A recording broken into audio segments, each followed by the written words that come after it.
Bonjour mon Afrique, je n'ai pas eu le temps de te connaître, mais je reviens très vite et ça je peux te le promettre. Une dame est venue me chercher, elle vient de France, elle est belle, jeune, blanche et tout va bien se passer je pense. Elle fait preuve d'amour dès son premier regard. Si ça se passe mal, dans quelques années je repars. Dans tous les cas, ils sauront que je viens d'ici, car c'est inscrit sur ma peau, j'ai l'Afrique comme édifice.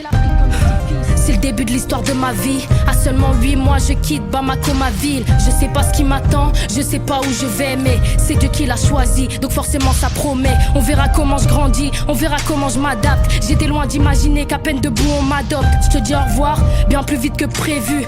Et sans le savoir, la séparation est très dure. Je rencontre ma famille, j'apprends à les connaître. Pour certains je suis pas la bienvenue, mais j'ai le sourire aux lèvres.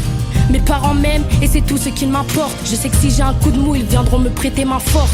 Je suis plutôt heureuse donc je souris souvent. Je résume le début de ma vie, je te dis ce dont je me souviens.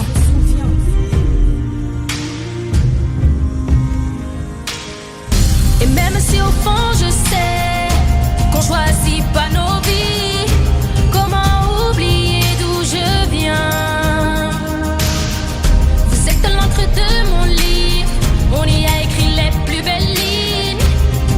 Sans vous je ne serais rien, dans mon cœur orphelin. Les années passent et j'ai vraiment pas à me plaindre, non. Je suis bien chez moi car je reçois de l'amour à plein temps. Mais malgré tout, personne sait ce que je ressens quand je me dis qu'à 20 ans, je sais toujours pas à qui je ressemble. Mais c'est pas grave car je me sens bien dans ma peau. J'ai trouvé des gens comme moi et on rame dans le même bateau.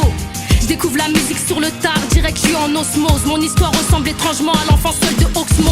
Je fais mon chemin, tout doucement mais sûrement. J'ai des principes, mes amis peuvent compter sur moi.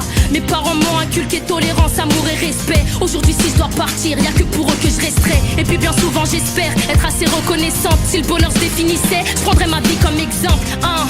J'estime avoir de la chance. Qu'est-ce que je serais devenue si j'avais pas connu la France? Mais Dieu l'a voulu ainsi, donc ainsi va la vie. J'applique les choses comme je les ai apprises et selon mes envies. Ils disent que j'ai une bonne étoile, moi je préfère dire que je suis bénie. Tout comme le début de mon histoire, je reste fidèle au pays.